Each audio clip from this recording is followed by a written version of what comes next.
দেখো বন্ধুরা, এই কড়াই তেল দিয়েছি। এবারে আমি একটা লঙ্কা দিলাম,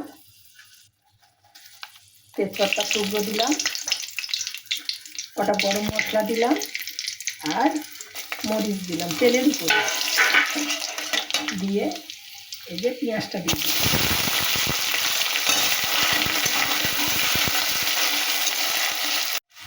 দেখো বন্ধুরা, এই যে পাঁচ ফোড়ন সব রকম মশলা দিয়ে ফোড়নে, আর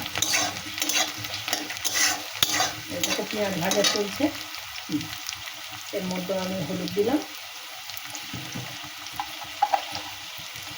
তারপর দিলাম লবণ, ভালো করে একটু মশলা করে নেব।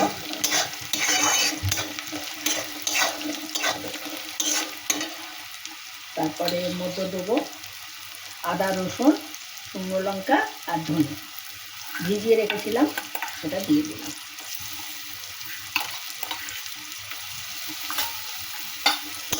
আমার রসুনটা শুকনো করা ছিল, সেই শুকনোটাই দিয়েছি, জলে ভিজিয়ে নরম করতে দিয়েছি। এটা আবার ভালো করে কষিয়ে নিই। এই দেখো বন্ধুরা, মশলা ভালো করে কষিয়ে নিয়েছি। দেখো এই তেল বেরোচ্ছে।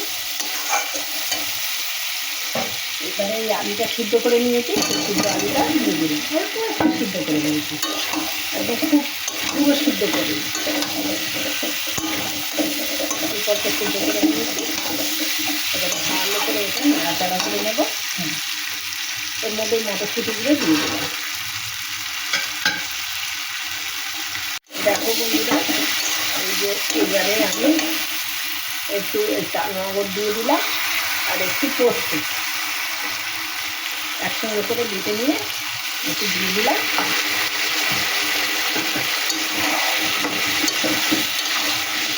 এবারে একটু নাড়াচাড়া করে মধ্যে আমি জল দিয়ে দেবো। এই আলুর দম করছি, একটু এটা একটু ঝোলঝোল থাকবে, আবার একদম গামাখা হবে না, আবার ঝোলঝোলও থাকবে না, এরকমভাবে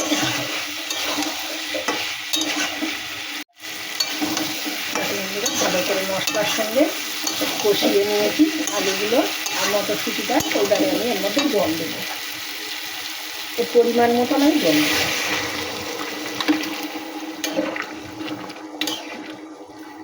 যদিও সিদ্ধ করা আলুটা, তবুও একটু ঝোলঝোল আমি রাখবো, একটু ফুটাবো বেশি সময় ধরে, তাহলে মশলাটা আলুর মধ্যে ঢুকবে। এটা ফুটছে, এবার ঢেকে দেব। দেখো বন্ধুরা, একটু চিনি দিয়ে দিয়েছি, যেহেতু এটা আলুর দম, একটু মিষ্টি মিষ্টি হলে ভালো হবে। আর এটা হয়েও গেছে, আর একটু ঝোলটা মরলে, কমে গেলে আমি নামিয়ে। দেখো বন্ধুরা, এই দেখো একদম আলুর দম হয়ে গেছে।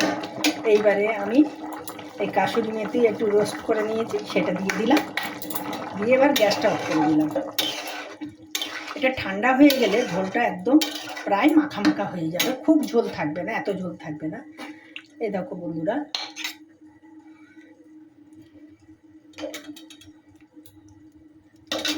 এই দেখো আলুর দম। তোমাদের পছন্দ হয়েছে? যদি পছন্দ হয় তাহলে একটা লাইক কমেন্ট করে দিও। টাটা বন্ধুরা, তোমরা সবাই ভালো থেকো।